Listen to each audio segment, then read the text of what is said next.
So let's do some thematic progression analysis. We've got two passages here.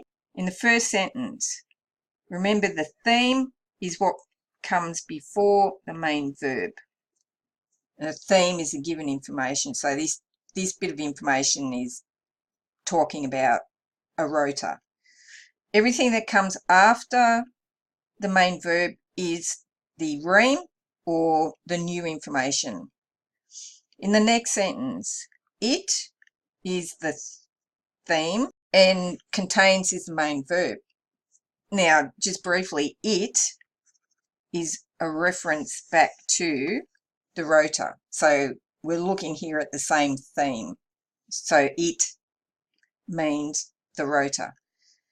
Everything again after the main verb is our new information. In the final sentence, it, again, a reference back to the same theme. Consists is our main verb and everything else is new information. So this text has a pattern theme to theme. So the theme is constant throughout. So this is a description. It's describing a particular part of a motor. Now let's analyse the next passage. So we've got, having a bit of a scan here, induces is our main verb.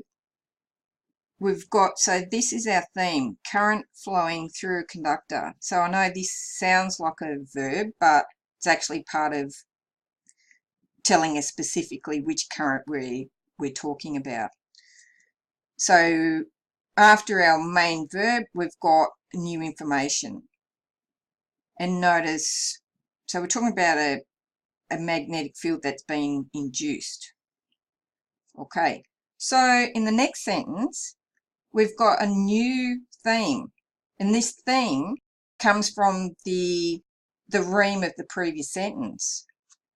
So the induced magnetic field interacts is our main verb. And I'm going to come back to a concept that's important in scientific writing called nominalization. Okay, so we've got our main verb here followed by new information. So there's an interaction with an external magnetic field. In the next sentence, our theme comes from the rem in the previous sentence.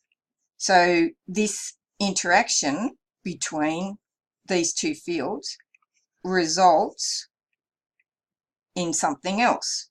Okay, so new information again. New information is talking about a force. So that now becomes the theme in the next sentence.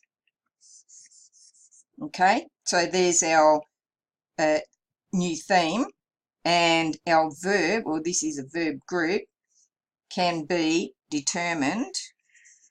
Okay, so there's a verb group and new information again. So this is showing a pattern, which is a bit of a zigzag pattern. So this is our theme to rem pattern, or rem to theme pattern, I think they describe it as. And this is typically of explanations.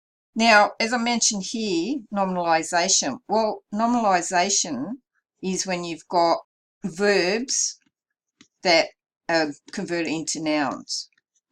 But they can also be converted into adjectives, and we'll look at a couple of examples here. So in this first sentence where we've got this verb here, induces, it's become nominalized into this adjective here. So this is another way that what happens with the rem to theme pattern is nominalization occurs, and it's very common in science texts. So here's an example of nominalization, and there's another one here where we've got the verb interacts, gets nominalized into a noun, this interaction. So I think it demonstrates here the usefulness of thematic progression.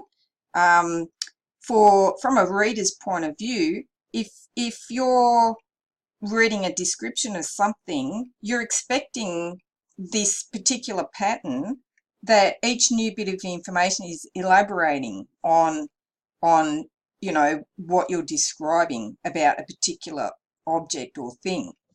And the same goes with an explanation. You're expecting some sort of cause and effect or sequence of events, and it makes it easier to follow the meaning by, you know, having this pattern that you're expecting. If at any point a new bit of information is introduced in the theme that hasn't already been introduced, it can get confusing and you lose cohesiveness.